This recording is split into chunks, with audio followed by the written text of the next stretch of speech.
Pozdravljeni. V svetu, v kateri se vrti okrog Formule 1, se nekateri akterji, po mojem mnenju, premalokrat zavedajo, kakšno bogastvo smo mi, navdušenci in navijači. Namreč, mnogokrat se omenjajo številke, koliko ima kdo sledilcev, gledalcev, poslušalcev, a to je neka kvantiteta. O kvaliteti teh navdušencev in navijačev je pa bolj malo govora, kajti izgleda, da nam lahko servirajo pravzaprav vse, kar jim pride na pamet.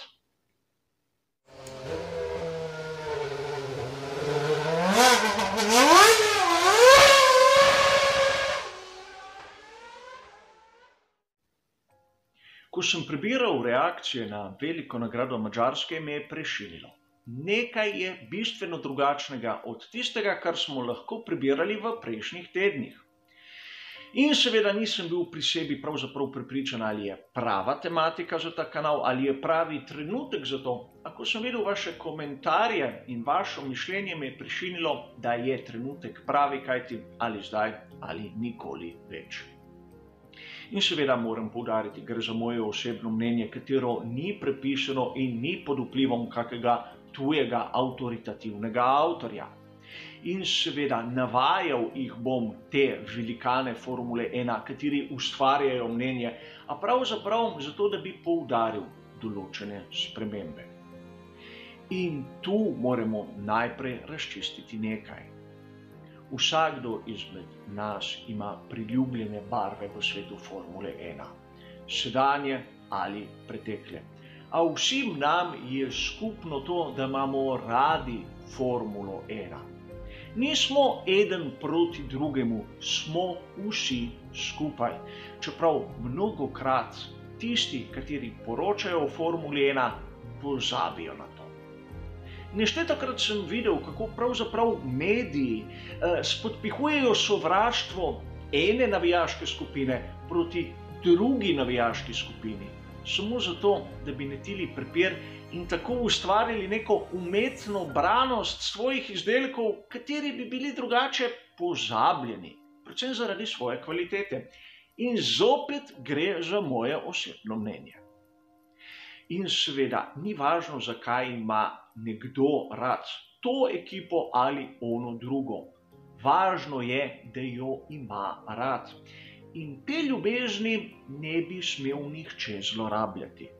In ni važno, če nekdo navija za ekipo, katera realno gledano ima izjemno malo možnosti, da bo dosegla stopničke, zmago ali celo točke.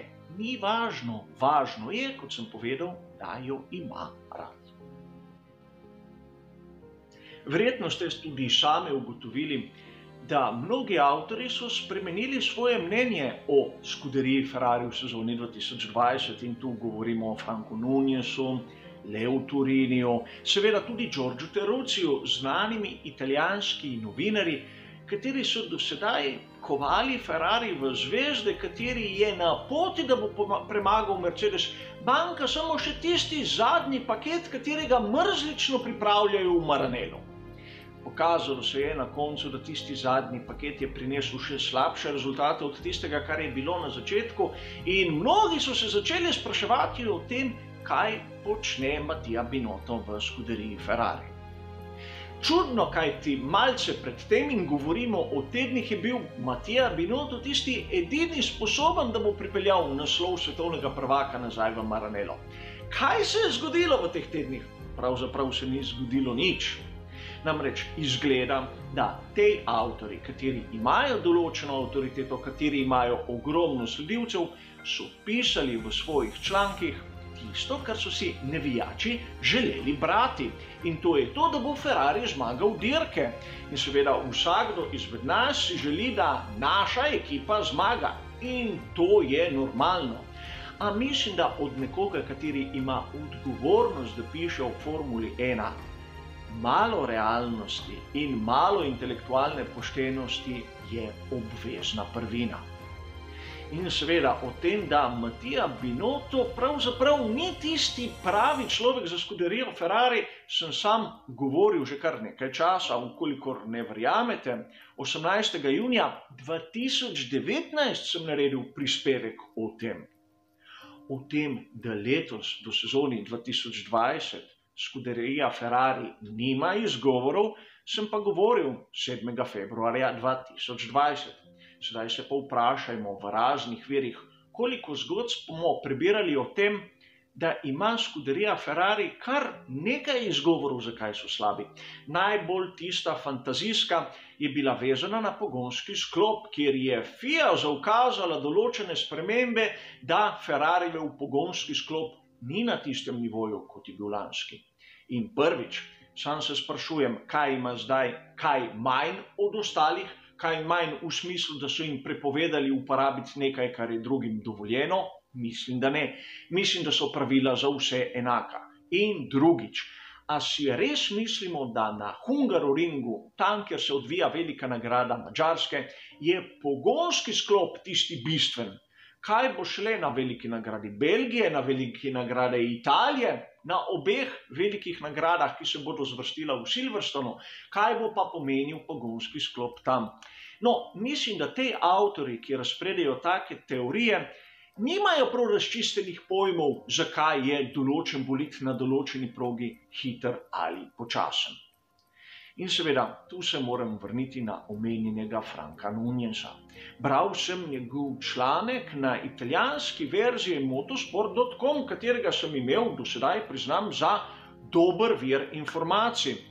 A prebral sem, da Franko Nunez trdi, da na Madžarskem je bil velik debakel za Ferrarija, kljub temu, da koncept bolida bi moral biti primeren za to progo. Odkot mu ta modrost in odkot neke empirične številke, ki to potrjujejo? Videli smo situacijo v Avstriji, videli smo situacijo na Madžarskem, imamo primerjalne podatke z lanske sezone, z velike nagrade Madžarske, in sedaj Franko Nunez trdi, da SF1000 na Madžarskem bi moral biti uspešen, ker koncept bolida leži tisti progi. Kvečjemu je obratna situacija in mislim, da je to vsem znano. Kolikor se motim, se bom upravičil tistim, ki sem jih morda užalil s tem. Ampak vidimo, da v medijih nam marsikdaj servirajo zgodbe, katere so bistveno nekaj drugega, kot je resničnost.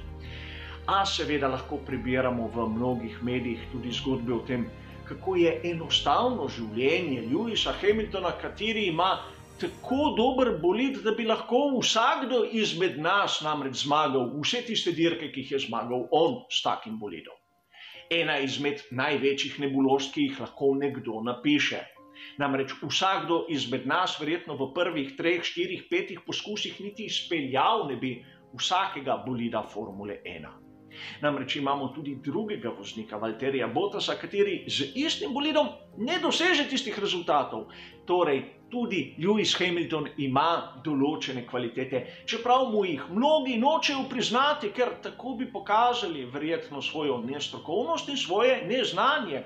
Seveda, lažje je napisati nekaj, kar si bralci želijo brati. Lep primer, kako nam mediji prodajajo zgodbe v oblakih, je vrnitev Alfa Romeo v svet Formule 1. Seveda, Sergio Marchionne je bil zaljubljen v to znamko. Nič napačnega, tako kot ima vsak od nas svojo priljubljeno barvo v Formuli 1.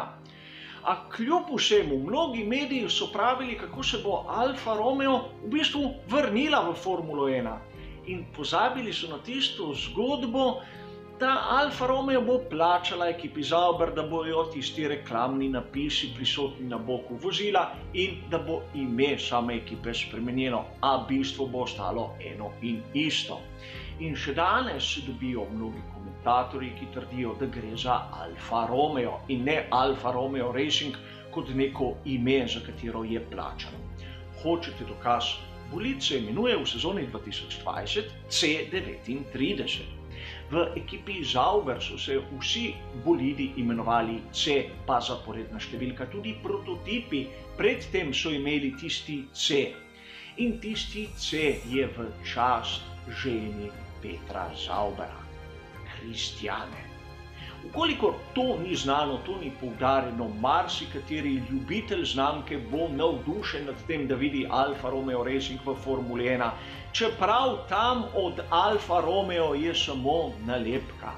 In če sem lahko malce podoben, ima Red Bull več od Aston Martina kot Sauber samo od Alfa Romeo.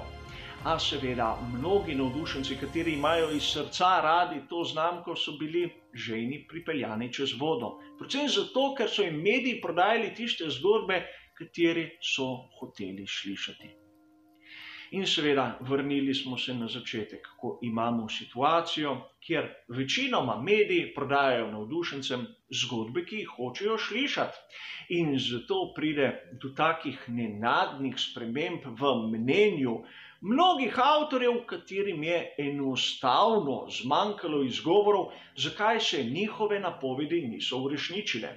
Spomnimo se predstavitve SF1000. A je kdo povedal, da se mu zdi ta bolid rahlo zastarel, ali smo slišali zgodbe o rdeči bogini, katera bo osvajala naslove svetovnega prvaka s Charlesom Leclercem? Vsak se lahko pobrska z nazaj, kakšne zgodbe so nekateri prodajali, takrat, ko še ni bilo podatkov in nismo mogli presojati o tem. A sedaj, ko so stvari malce bolj jasne, lahko zahtevamo pojasnila za tiste izrečene stavke. In seveda, malce sem v dvomih, ko slišim od takih avtorjev, da pri skuderiji Ferrari pripravljajo nov koncept ožjega nosnega konusa, kateri naj bi bil predstavljen na veliki nagradi Madžarske, nato na tisti prvi dirki v Silverstonu, sedaj je prišla varianta, da niti tam ga ne bo, ampak videli bomo. Sam sem sicer malce v dvomih, kako bo šel tisti ožji koncept nosnega konusa na šasijo, katera je narejena za širok koncept nosnega konusa, a nisem inženir in o tem ne morem presojati. Vseeno se mi zdi malce dvomljivo zaupati nekomu, ki si tako prireja dejstva, samo zato, da bi imel v naslovu mastno napisano Ferrari in ogromno klikov ljudi, kateri imajo radi to ekipo in bi radi slišali novice o tem, kako bo šlo na bolje. A mislim, da prav ti ljubitelji in tudi ljubitelji ostalih barv moramo vzeti skupno fronto. Zgodba, ki se je zgodila okrog dogajanja v skuderiji Ferrari, se bi lahko ponovila pravzaprav v vsaki ekipi Formule 1. Slišimo take in drugačne zgodbe o ekipi Williams, o ekipi McLaren, zato ne bi bilo čudno, da v prihodnosti bi se lahko zgodbe ponavljale. Seveda, mediji, ki so danes na razpolago, so bistveno drugačni od tistih, kateri so bili še desetletje dostopni vsakemu navdušencu. In mislim, da če koga zanima, kolikokrat gre določen voznik lahko na veliko ali malo potrebo, mu lahko ugodno sledi na Twitterju. Ni treba, da o tem razni portali pišejo cele zgodbe in cele članke. A pustimo sedaj to je zopet moje osebno mnenje, katero je komu relevantno, komu drugemu pa ne. Nekaj bi pa rad predlagal, da se vsi mi navdušenci Formule 1 združimo in zahtevamo, da se v medijih objavljajo zgodbe, katere imajo neko ozadje. Ne tisto, kar si mi, ne glede na barvo, želimo slišati, ampak tisto, kar si avtorji mislijo, kar vidijo. In seveda tudi pri meni je potrebno marsikdaj opozoriti, da nisem imel prav, da sem se zmotil, da sem zgrešil interpretacijo, kajti drugače si bom mislil, da imam venomer prav in ne bom prav nič drugačen od onih, ki si izmišljujejo zgodbe, samo zato, da vam bi bili všeč na koncu, da bi jih klikali in brali. Hvala za vašo pozornost in nasvidenje.